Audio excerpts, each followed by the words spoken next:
Assalamualaikum warahmatullahi wabarakatuh. Halo teman-teman semuanya, berjumpa lagi dengan saya. Perkenalkan, nama saya Yuni Setiawati. Saya merupakan mahasiswa tingkat akhir di UIN 1 Tulungagung dengan jurusan Tadris Ilmu Pengetahuan Sosial. Dalam video ini saya akan membahas materi tentang jenis pasar dan sistem pembayarannya yang ada di Indonesia dengan KI atau kompetensi inti dan indikatornya sebagai berikut. Kompetensi inti 3.1 menganalisis jenis pasar dan sistem pembayaran yang ada di Indonesia. Indikatornya yang pertama yakni menjelaskan tentang pasar dan jenis-jenis pasar. Yang kedua, menganalisis tentang perkembangan sistem pembayaran di Indonesia. Materi yang pertama yakni tentang pasar. Pasar merupakan tempat berkumpulnya berbagai pihak untuk memfasilitasi pertukaran barang dan jasa. Pihak-pihak yang terlibat biasanya adalah pembeli dan penjual.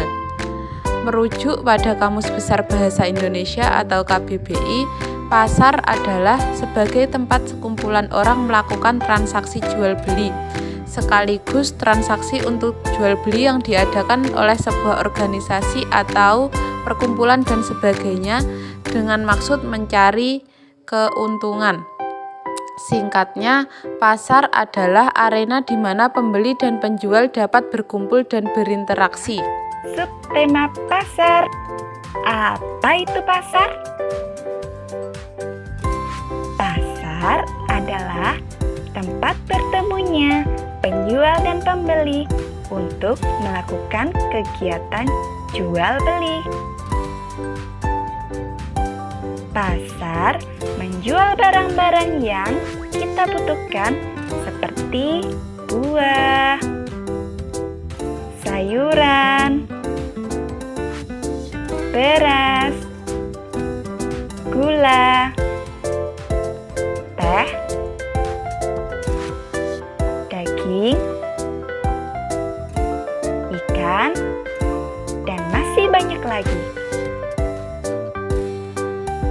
Jenis-jenis pasar itu terbagi menjadi 3.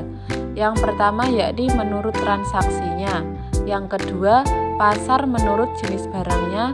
Dan yang ketiga adalah pasar berdasarkan waktunya. Pasar menurut transaksinya. Yang pertama yakni pasar tradisional. Pasar tradisional merupakan pasar yang bersifat tradisional di mana para pembeli dan penjual di pasar dapat saling tawar-menawar secara langsung. Berbagai jenis barang diperjualbelikan yang merupakan barang kebutuhan pokok sehari-hari. Yang kedua yakni pasar modern. Pasar modern merupakan pasar di mana terdapat berbagai macam barang yang diperjualbelikan dengan harga yang sudah pas dan dengan layanan sendiri. Biasanya, pasar modern ada di mal atau tempat yang luas lainnya. Dalam pasar modern, transaksi pasar dilakukan secara tidak langsung, di mana pembeli melihat label harga kemudian langsung dibayar sesuai dengan label yang tercantum. Ibu jelaskan ya, di pasar tradisional, buah dan sayur biasanya dikemas seadanya karena diperoleh dari petaninya langsung.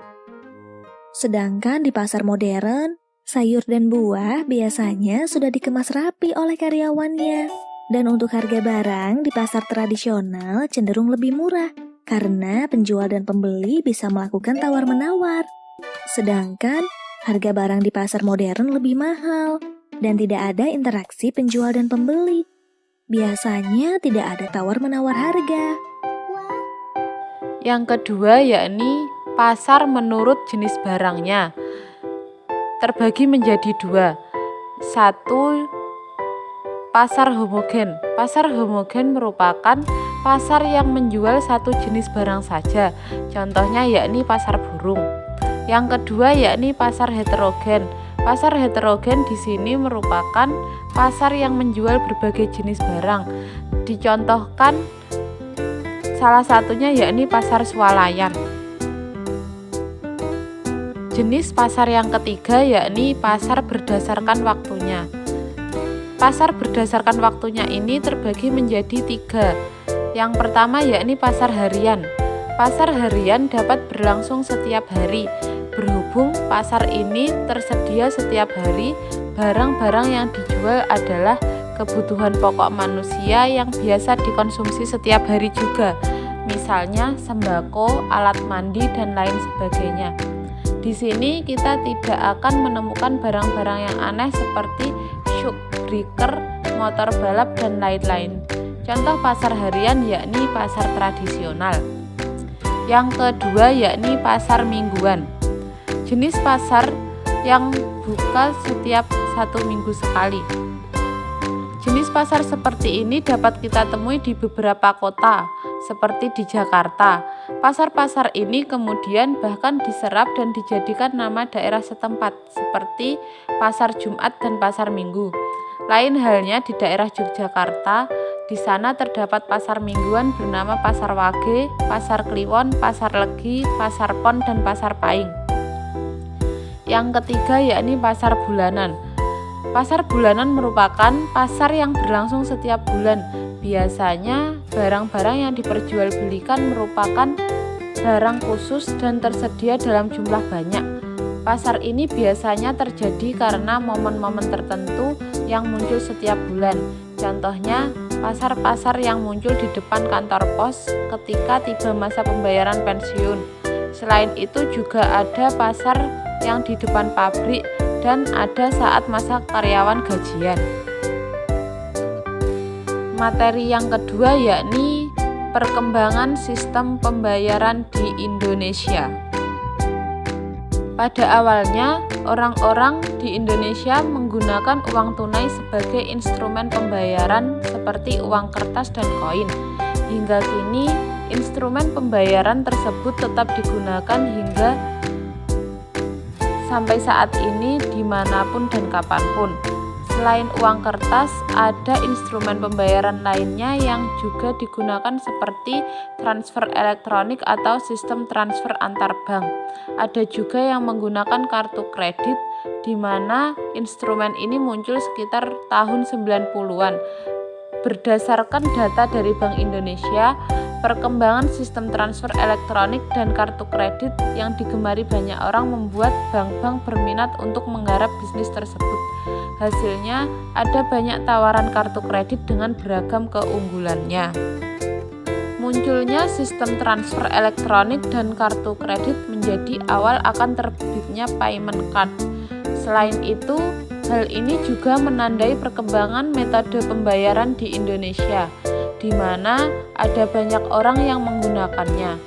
Menurut data dari Bank Indonesia, transaksi menggunakan kartu ATM atau debit pada tahun 2017 tercatat 5,623 triliun dan kartu kredit mencapai angka 281 triliun rupiah. Hal itu juga mendorong setiap institusi untuk melakukan inovasi dengan membuat e-banking dan e-banking di Indonesia. Inovasi ini diawali oleh Bank BCA dengan mengoperasikan e-banking. Orang-orang mulai menggunakan metode pembayaran itu yang berdampak pada melonjaknya transaksi via internet. Transaksi internet banking melonjak tinggi dan menjadi langkah besar yang membuat banyak orang mulai beralih ke sana. Munculnya sistem pembayaran non-tunai. Payment cards akhirnya berevolusi menjadi e-money atau uang elektronik.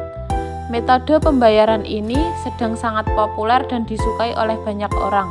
Mekanisme uang elektronik menggunakan suatu media berupa server atau chip untuk menyimpan nilai uang secara elektronik. Hal ini telah diatur oleh regulasi yang dikeluarkan oleh Bank Indonesia berdasarkan Peraturan BI Nomor 11/12/PBI/2009. Bukan hanya e-money, tapi juga ada e-wallet. Perbedaan e-money dan e-wallet adalah jumlah maksimal saldo yang bisa dimasukkan. Jumlah saldo e-money maksimal hanya 1 juta, sedangkan e-wallet maksimal bisa mencapai 10 juta. Keberadaan sistem pembayaran non-tunai memudahkan banyak orang dan turut melahirkan berbagai jenis metode pembayaran non-tunai yang hadir di Indonesia. Pembayaran non-tunai juga mendorong para pelaku usaha untuk beradaptasi dengan hal ini. Mereka akhirnya juga menyediakan sistem pembayaran non-tunai. Hal ini bisa dilihat menjadi sebuah hal penting yang memikat pelanggan. Bukan hanya itu saja, hal ini juga dibarengi dengan keberadaan promo yang mendorong orang-orang untuk menggunakan pembayaran non-tunai. Ada banyak fintech yang menyediakan sistem pembayaran dengan berbagai macam layanan dan fitur. Hal ini membuat banyak orang kesulitan untuk memilih medium terbaik. Untuk mencari sistem digital payment terbaik, kita dapat menggunakan payment yang menyediakan medium digital payment yang mudah digunakan dan juga aman.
Demikian materi yang dapat saya sampaikan.